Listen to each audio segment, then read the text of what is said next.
Welcome to the MEF2C Cast, the podcast advocating for the MEF2C haploinsufficiency community by broadcasting the voices within.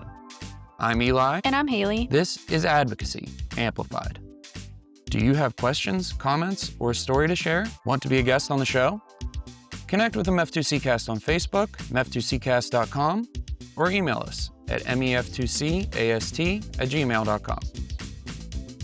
If you enjoy the show, please support us by subscribing to the show on Apple and Spotify, leaving us a review, and following us on social media.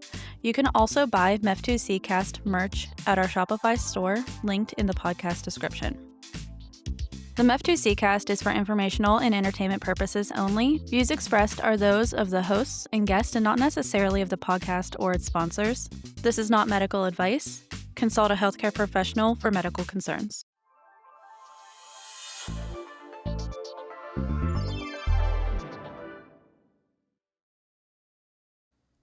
Hey everyone, this is Caroline at the MEF2C Family Foundation, and I'm here to share some exciting news with you. The MEF2C Family Foundation has signed a sponsored research agreement with Dr. Gray's lab at the University of Texas Southwestern Medical Center. We feel that this is an important part of our mission. One part of the MEF2C Family Foundation's mission is to engage parents and connect our community, but the second part is to explore research that might cure this disease. So I want to tell you three important things about this project. One, this work is exploratory and uses AAV9 technology. That stands for adeno-associated virus serotype 9, a viral vector used in gene therapy. Dr. Gray will tell you more about that in a minute. Number two, this work is complementary with other MEF2C initiatives, including Dr. Cowan's work with the MEF2C Foundation in England, as well as important projects in Cornell in New York City, and the Simon Searchlight work at Boston Children's Hospital. All of these research initiatives are very important, and we think you should take a lot of shots on goal in order to cure a disease. So we are throwing our hat in the ring to do some exploratory research here.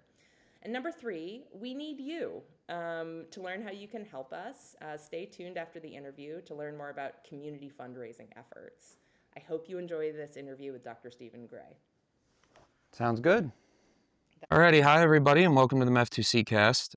Our guests today are Dr. Stephen Gray, a professor at the University of Texas Southwestern and director of their gene therapy program, and Caroline Claflin, who is communications director for the MEF2C Family Foundation, as well as mom to Darwin, who is one of the kids with MCHS. How are you guys today? Doing great. Good. Wonderful. Thanks. Dr. Gray, can you start by just talking to us a little bit about your background and how you got involved in gene therapy in general? Yeah, so things go back about 20 years for me when I went to University of North Carolina at Chapel Hill, which had one of the first gene therapy centers that was established. So I went there to train on kind of developing virus-based gene therapy approaches. And then kind of started my lab there, started my work with translational research and trying to develop gene therapy approaches to treat the brain. And then, through that course, started developing some treatments in the lab. And one of them moved into a clinical trial where it was tested in patients. And then I made the move about 8 years ago to come to UT Southwestern to kind of just do a lot more of that, to build a larger gene therapy program, to move more things kind of from bench to bedside. And that's really been the, sort of how the last decades have gone. It's been building this platform to try to treat a brain disease and then trying to apply it to as many diseases as possible. Yeah, that's great. Can you tell us about some of your previous work with similar brain diseases? Yeah, I mean, all of this started with more of a neurodegenerative disease called giant axonal neuropathy that I started working on that like 17 years ago. And that moved into a clinical trial in 2015, treated 14 patients with that disease. And that kind of started this idea of a platform approach to delivering genes to the brain. Most recently, I think that the thing closest to MEF2C that I've worked on is something called Rett syndrome. And it's another, instead of being neurodegenerative, it's neurodevelopmental like MEF2C. I think there's a lot of overlap in terms of how that gene functions. And that was something that, we worked on a number of years, went through different iterations. And in 2023, that moved into a clinical trial as well, led by a company called Taysha Gene Therapies. How has that clinical trial gone? How have the results been in Rett syndrome patients? Yeah, so I'm not directly involved with the clinical trials, so I'll just share what's been, put out there by Taysha Gene Therapies and press releases where they've treated, I want to say, about a dozen patients, some adults, some children, and what they have reported is that all of the patients showed some benefit.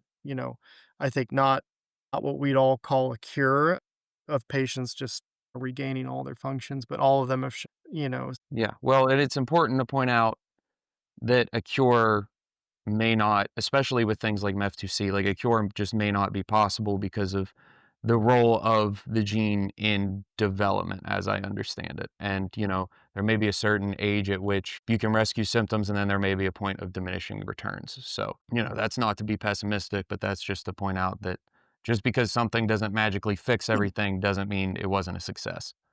Yeah. Yeah, and that's something as far as, like, managing expectations, I guess, and this is not just around gene therapy, this is around any kind of treatment. There's periods of critical brain development where this gene has a function, and we all hope that at a later stage, the brain can adapt enough, to provide a benefit, but that's one of the big questions that we have, not just for MEF2C, but for a lot of different diseases. Absolutely. And can you just give us an overview of uh, AAV9 therapy and how it works? Yeah, so this is an engineered virus called AAV, and there's many different types and flavors of this, and so the one we're using is type 9. And so AAV is a virus that's pretty common in people, but it kind of has a unique feature that it's not associated with any kind of illness. So AAV is almost like a parasite on other viruses, and so that inherently gives it, I guess a better safety profile.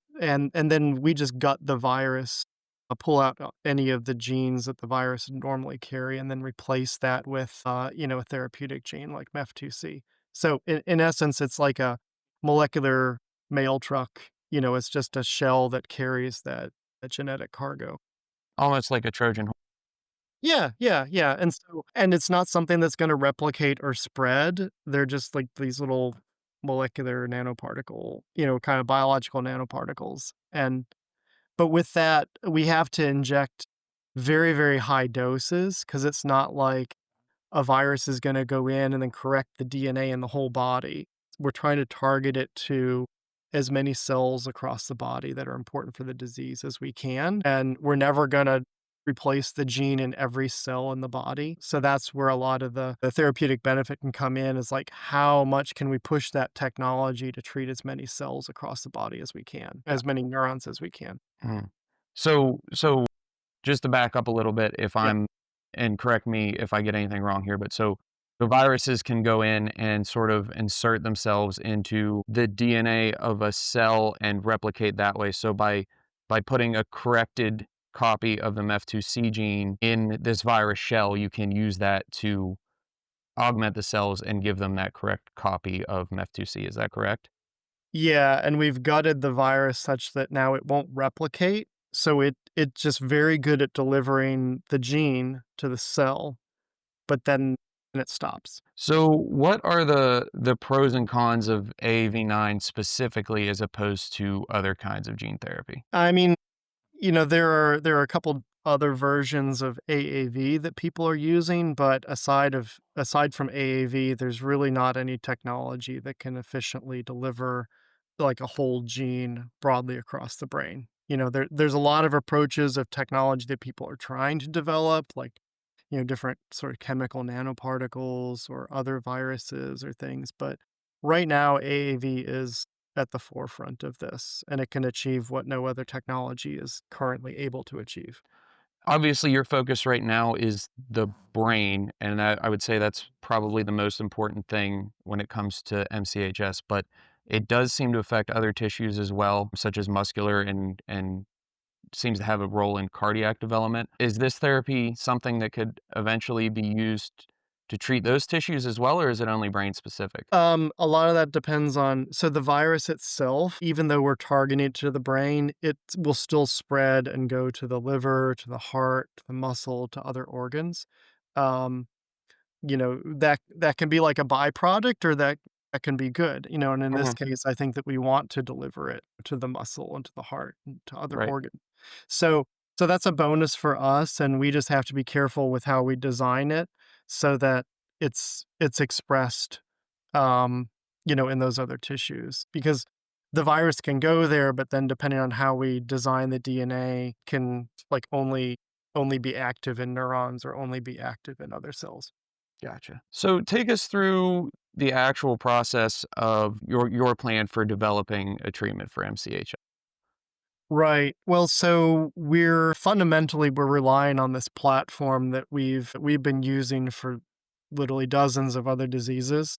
And some of those have moved into clinical trials like Rett syndrome. So we're relying on kind of an established approach that we know what degree will deliver the gene to the brain. One thing is MEF2C. I think there's some evidence and some thought that if we express too much of it or in the wrong place, it could actually cause harm. Mm. And so that's first and foremost, we're trying to be very safe in our approach, trying to look very carefully at the safety of this and to make sure that we're designing, how and where this gene is expressed correctly. So it's all based on work in the lab. We have mice that model this disease. They have a similar disease as the humans, and so we're making different designs of this gene therapy and testing it in those mice and also in normal mice. First and foremost, show that it's safe, but obviously to see if we can make the mice better. And we're kind of relying on our tried and true approach that we know is imperfect,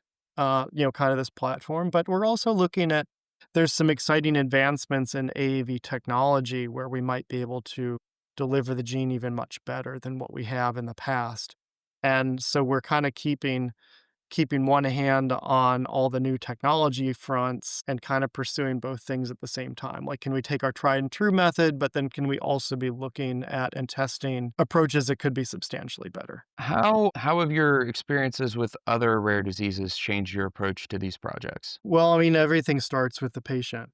And and especially with rare diseases, especially in the climate right now, it's really hard to get sort of industry interest. So all of these things have to start conceptually with the patients and patient advocacy groups and really as partnerships. And there's always very limited resources. So, kind of having everybody working together, having a lot of cooperation, breaking down silos between researchers, clinicians, doctors, patients, patient families. Everybody kind of needs to be on the same page and working towards the same goals. Yeah, off of that, how have you and or how will you collaborate with other researchers in the MEF2C field? I mean, I typically operate my lab as somewhat of an open book. Mhm. I've made pretty extensive efforts to try to make how we do our gene therapy approaches kind of open source. We've shared a lot of our information. We've shared a lot of like how to even do regulatory interactions and move things into clinical trials. And we've engaged with experts like Chris Cowan, who are already very established in this space. And basically just telling everybody out there that, we're here, this is what we're doing. Any ways that we can work together, we invite that. So, your work and Dr. Cowan's, are they sort of parallel, like different approaches to the same end, or are they sort of building off each other, or how exactly do you view that? Yeah, it's very complementary and cooperative. I'll put it like that. So he has much deeper expertise in MEF2C specifically, and then with, some knowledge around gene therapy, and I'm very, very strong in gene therapy and moving things into clinical trials. I'm not an expert on MEF2C.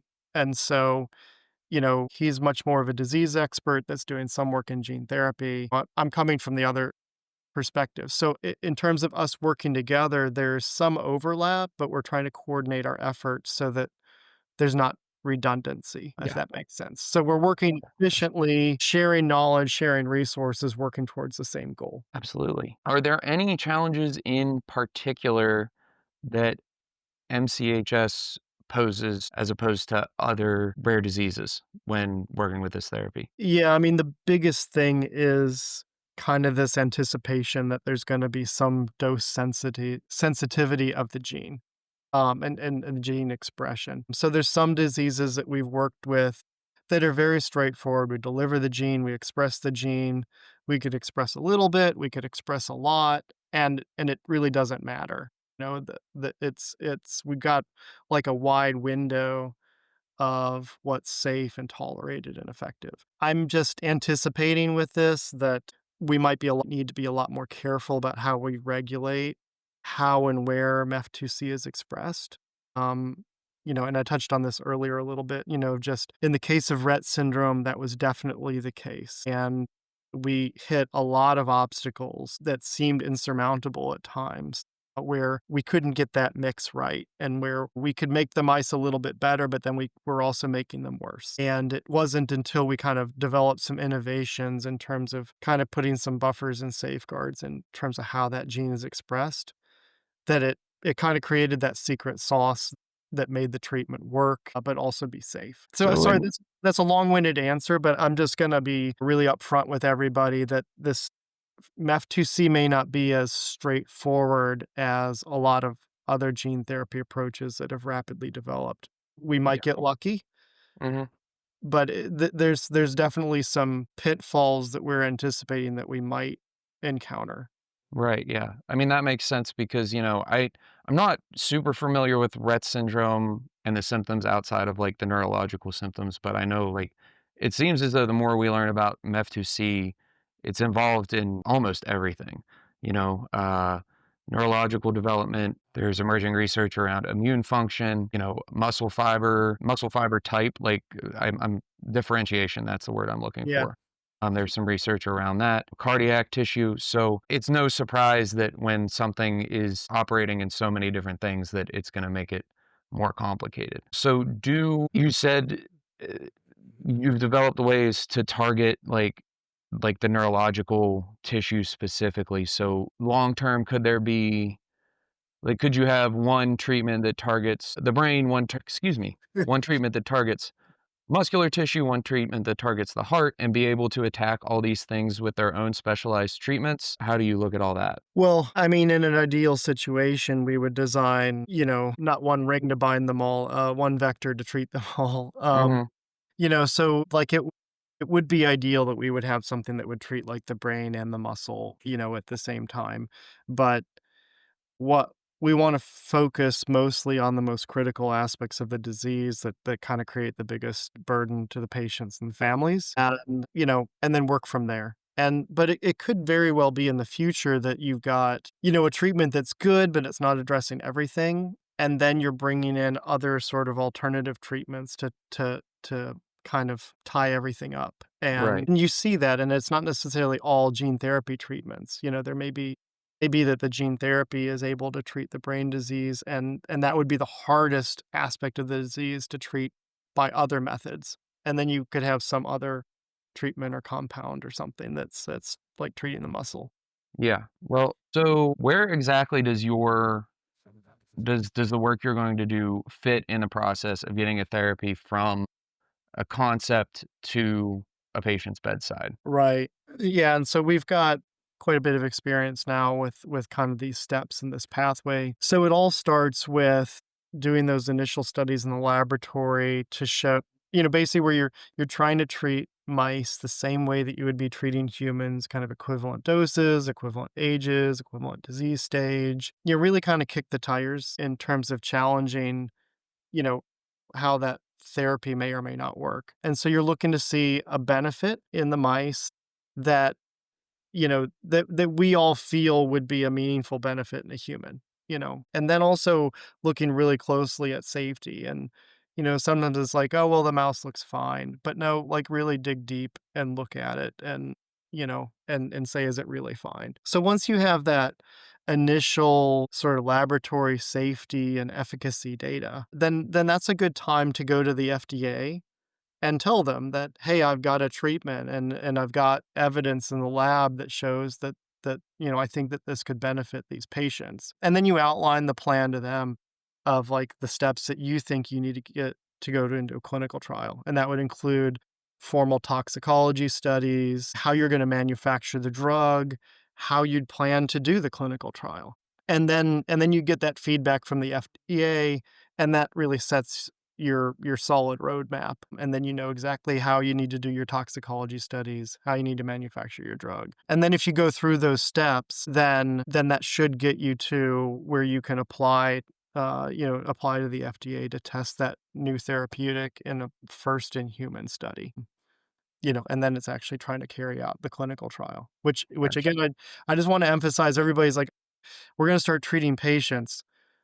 If you get to the point where there's a clinical trial, that's when the real experiment starts.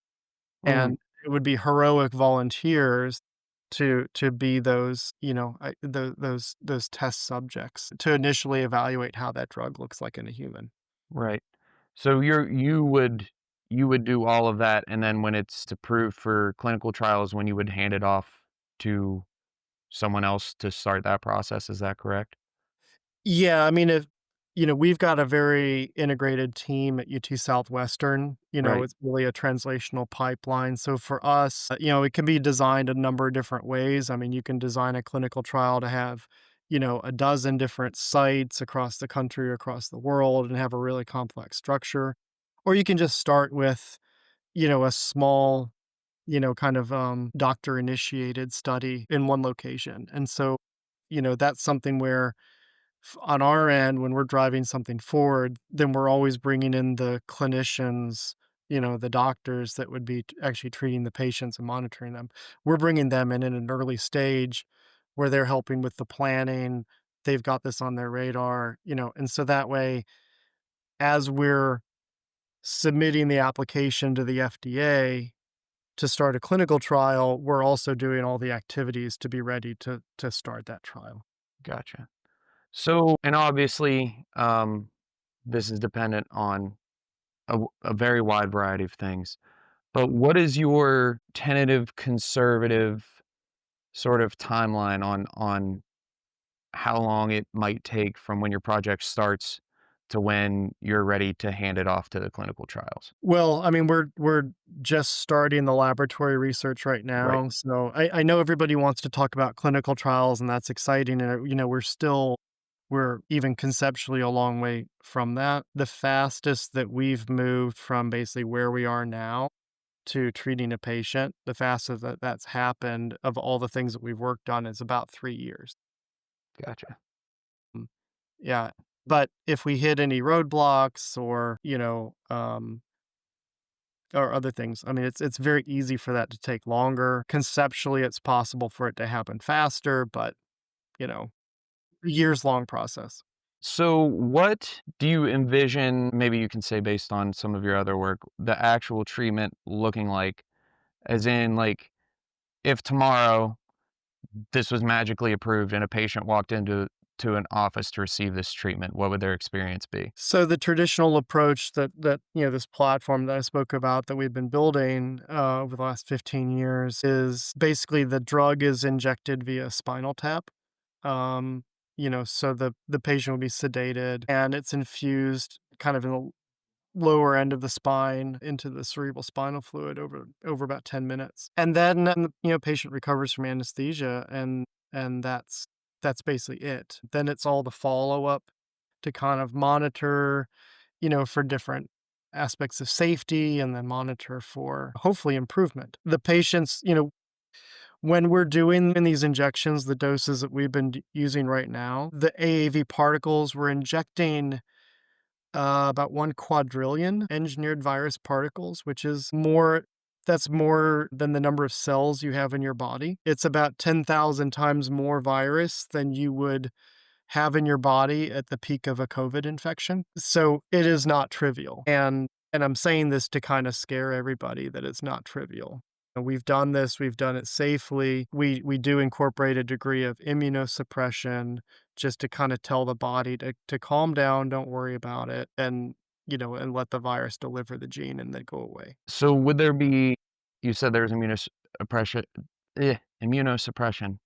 So, would there be like some like illness side effects with this? Like how does that work?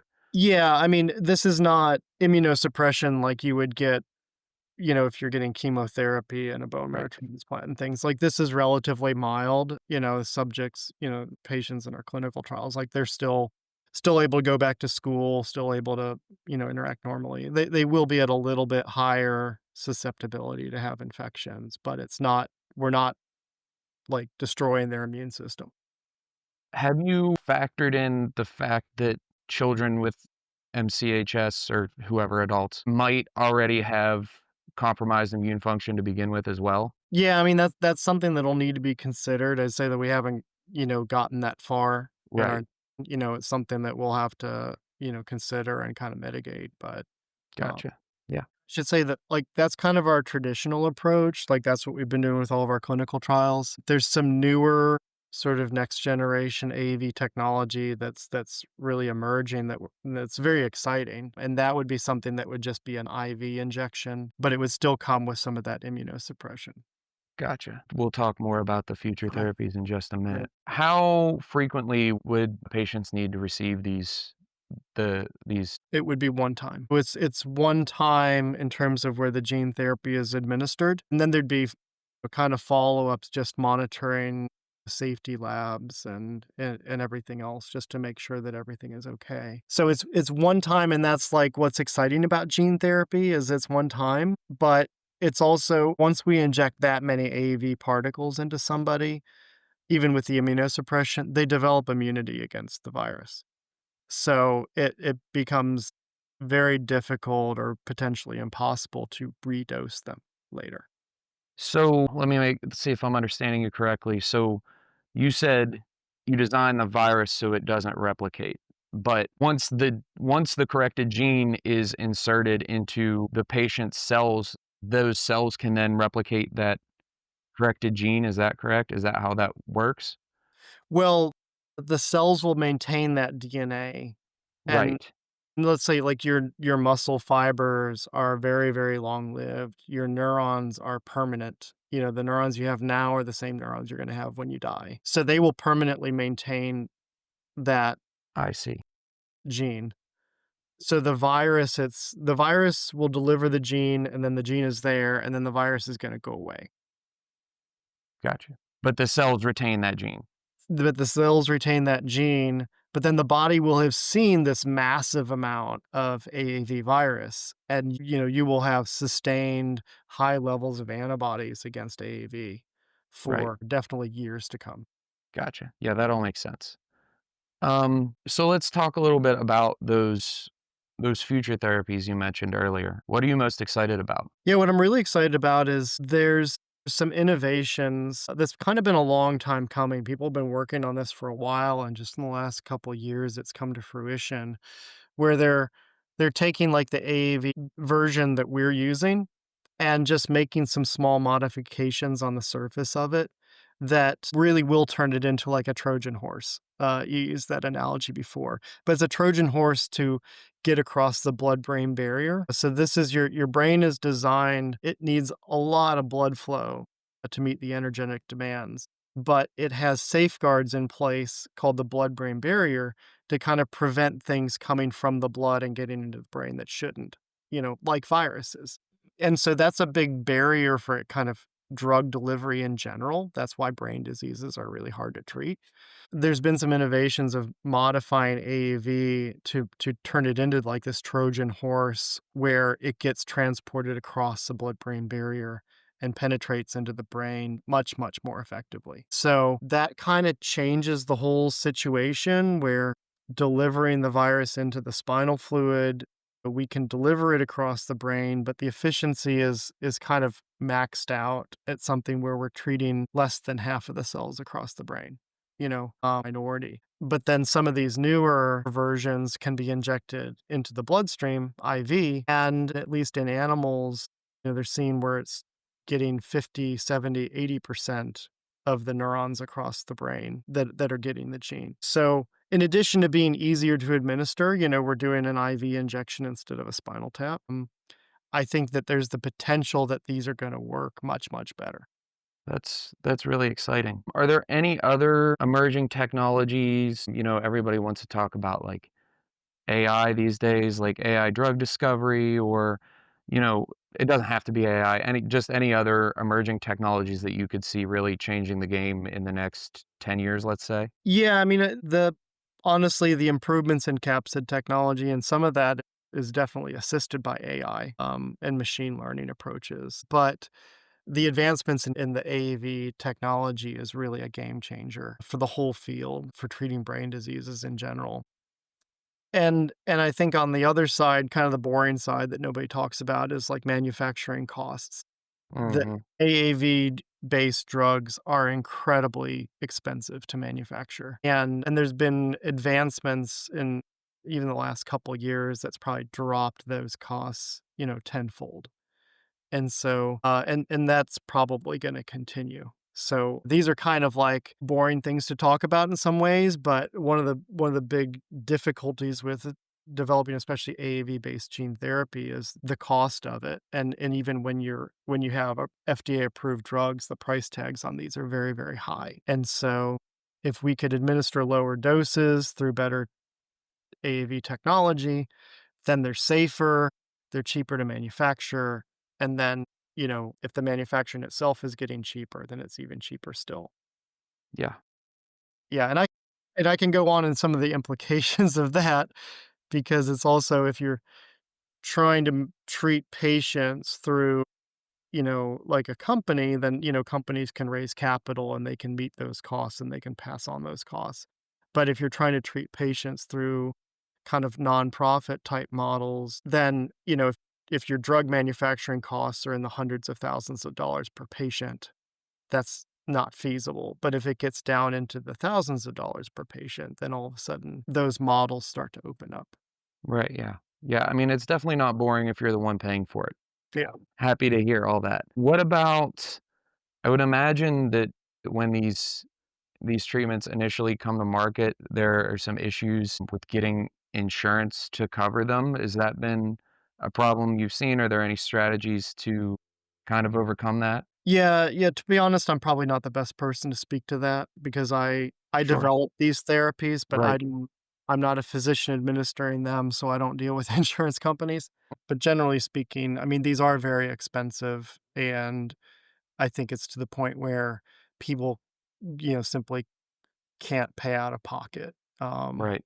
That you've got to have, insurance stepping in or other programs stepping in. But a lot of that depends on, some degree of is the drug approved by the FDA, and then also how effective is it? Because the FDA can approve a drug that provides, relatively modest benefits. And then it's a question of, are those relatively modest benefits worth the cost? Right. What about would these treatments require like highly specialized facilities, or could this be that something that most people could go to their local hospital and get? Yeah, so that's also something that's probably emerging and changing over time. The example here is so I'd say when we're in clinical trials and we don't really know what the safety profile is and everything else, these need to be highly specialized centers. Once you have an approved drug, I mean, an example would be Zolgensma, which is a gene therapy treatment approved for spinal muscular atrophy. And now that's been given to thousands of infants. And I think it started off in very specialized centers. And then as there was more experience, then more and more hospitals kind of adopted the capabilities to administer it.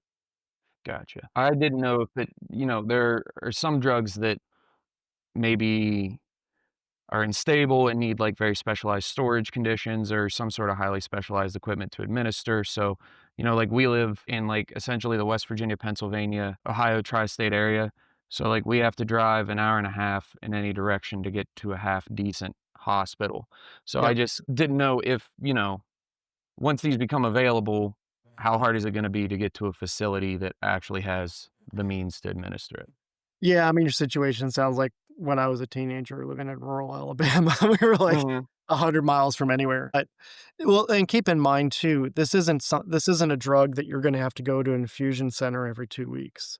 This is something where you could travel to a specialized center, get an infusion one time, and Yeah, then that's an excellent point.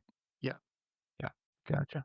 And So should say because of that with I mean, we've done clinical trials here in Dallas where we've brought in like, we had one clinical trial, it was only 4 patients, but we brought in patients from 4 continents. mhm, And again, because it's a one-time infusion.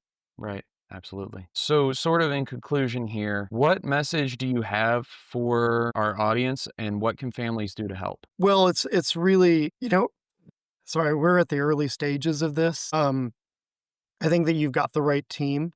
You've got really good disease experts, and we're bringing in, a degree of expertise. Like we've done this before. We know what we're doing, but also I just want to temper expectations. That it's very, very possible that we will hit some obstacles that we will have to overcome, and that this won't be like the first shot is the goal. We're working as hard as we can on it. It's not fair for me to ask for patience, but I have to ask for patience, and we're gonna do the best that we can. And then in terms of, what the Sorry, patient. real you mean patience is in, like, understanding, not patience as in Oh, yes, people. please, please, no, don't give us, like, your children patience.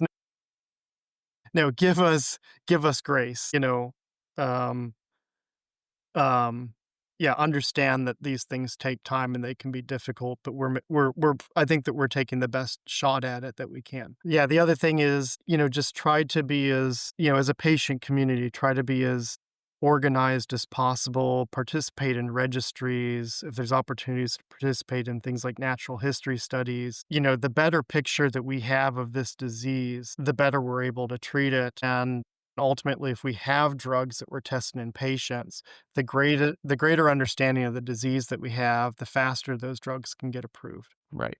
Yes. And, just to reiterate as well, like the natural history studies, there's one going on in Boston right now, there's one going on in New York, and like you don't have to put all your eggs in one basket of one or the other or any future ones. Like these are all going to be published in journals, and you and me and everybody else, just because you're doing one thing or the other doesn't mean the more you participate, regardless of in what context, the more it helps everybody, I guess is what I'm trying to say. Yeah, and also just try to be as united as possible as a patient community. Mhm. You've got really strong foundations, be active in those organizations. I mean, all of this, the more of a united front that you can bring as a patient community, it really, really does make a difference. Yeah, and that's another thing that's it's so exciting to hear about in your conversation today because obviously we've talked to a lot of people in the community, and one thing that we hear very often is they feel like there's a sort of lack of unity. Like there's these like compartmentalized efforts that aren't, at least externally to us. I'm not saying this isn't the case. I'm saying from the outside, it looks like they're maybe not collaborating with each other the way that you would expect. And so to hear that that's going on is going to be very comforting for a lot of people. Yeah. So, Caroline, would you like to tell us a little bit about what the Family Foundation is doing in cooperation with UTSW before we get off of here? Yeah, thanks so much, Eli. I also just want to say thank you to Dr. Gray for your time today. It was really a pleasure to hear more about this work. So, I want to go into the nitty gritty a little bit. The MEF2C Family Foundation has partnered up for a 2-year sponsored research agreement with Dr. Gray's lab at UT Southwestern Medical Center. And they're going to conduct exploratory research on AAV approaches for treating MEF2C related disorders. To be clear, this work is still like it's all preclinical trials. It's just really setting a great foundation, thinking about AAV opportunities. And we want to be clear, the project is launched and the researchers have already begun this work. But I also want to discuss sort of how we pay for this work, right? Patient advocacy groups like the MEF2C Family Foundation and all the other MEF2C related organizations out there often enter these kinds of sponsored agreements to push forward research on behalf of a rare disease community like ours. But the work is complicated and it's expensive. So funding this research means covering the cost of 2 research leads, Dr. Gray and Dr. Chen, as well as numerous lab personnel, including a research scientist, a research technician, histology technician, lab manager, as well as a PhD student on the project. Also, the agreement will support a F2C mouse colony. Mice will be bred for the project, and it covers their care and veterinary costs. The agreement also pays for standard lab supplies like chemicals, reagents, tubes, pipettes, bottles, etc. So as you can hear, it's a lot of cost for 2 years of this project to move forward.